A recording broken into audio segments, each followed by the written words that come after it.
Hello students, आज हम different kinds of pronouns पढ़ेंगे जिसमें हमारा है डिमॉन्स्ट्रेटिव प्रोनाउन और है इंट्रोगेटिव प्रोनाउन और डिस्ट्रीब्यूटिव प्रोनाउन। पहले students first we know the Hindi meaning of demonstrative pronoun means संकेत वाचक सर्वनाम। स्टूडेंट संकेतवाचक सर्वनाम, लेकिन इसको संकेतवाचक सर्वनाम कहते हैं। इंट्रोगेटिव प्रोनाउन को प्रश्नवाचक सर्वनाम कहते हैं और डिस्ट्रीब्यूटिव प्रोनाउन को विभाग सूचक सर्वनाम कहते हैं। नाउ स्टूडेंट, डिमॉन्स्ट्रेटिव प्रोनाउन यानी कि संकेतवाचक सर्वनाम का डेफिनेशन क्या है? तो डिमॉन्स्ट्रेटिव प्रोनाउन यानी कि संकेतवाचक सर्वनाम वह सर्वनाम जो किसी विशेष व्यक्ति या वस्तु की ओर संकेत कर रहा हो उसे संकेतवाचक सर्वनाम कहेंगे। Pronoun which demonstrate a person or thing is called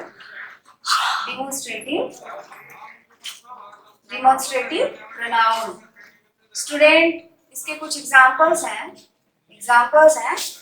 this, that, these, those। Student, this और that used for singular person,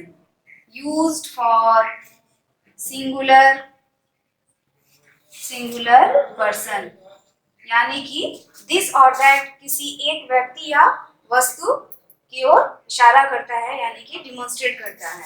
और these और those used for plural person or thing। these और those प्लूरल पर्सन या things की ओर indicate या demonstrate करता है। एक और चीज है यहाँ पे, उसको भी जानना जरूरी है। दिस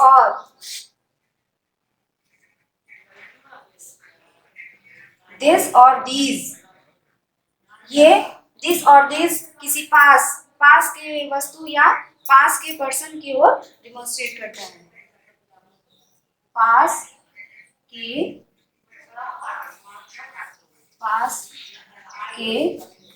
पर्सन या थिंग्स की तरफ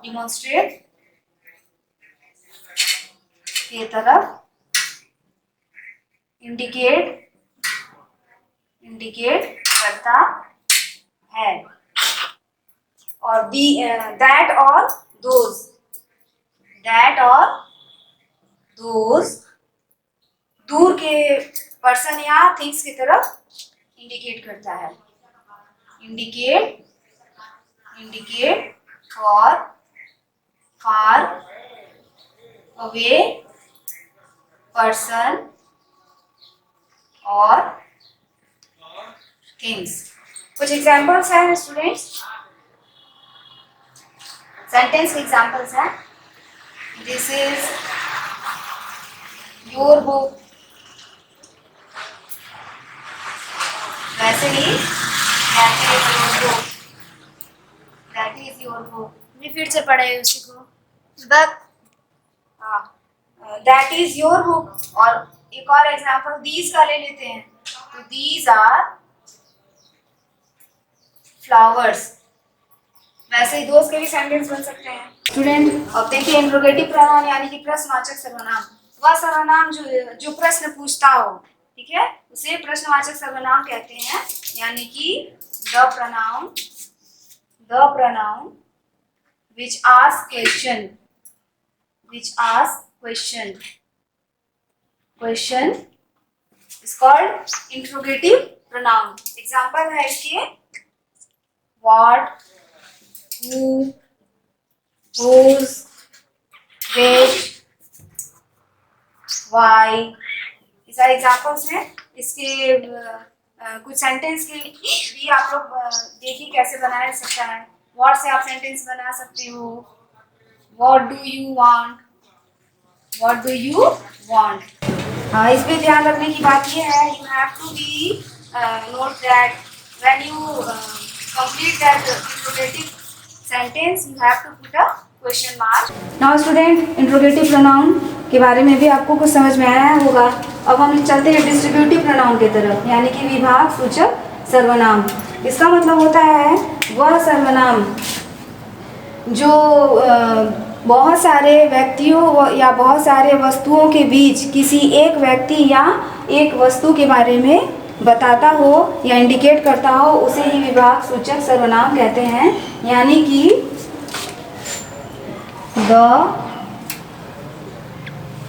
the pronoun which indicate one person or thing between many persons or things।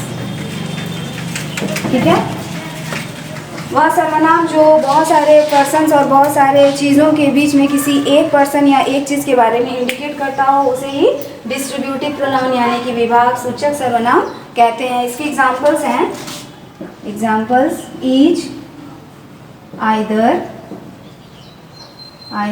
Neither. बच्चों इसको ध्यान से सुनिए, ईच, आइदर और नाइदर होता क्या है।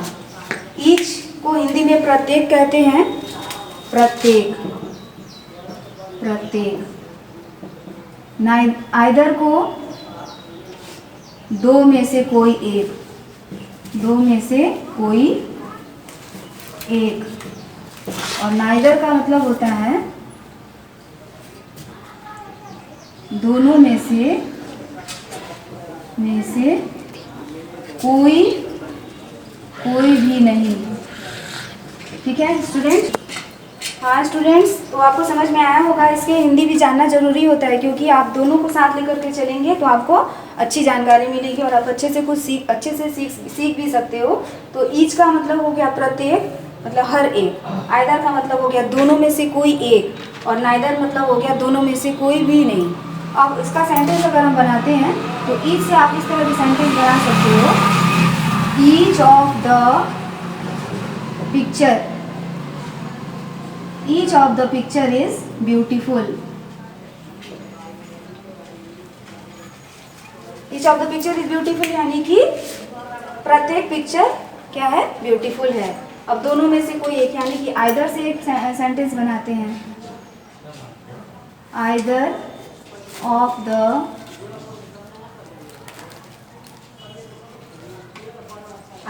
The two pens will do। either of the two pens होगा। either of the two pens will do यानी कि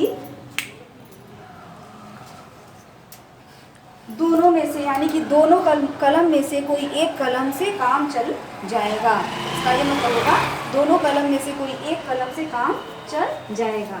अब देखिए नाइदर से एक सेंटेंस बनाते हैं। Neither of the two servants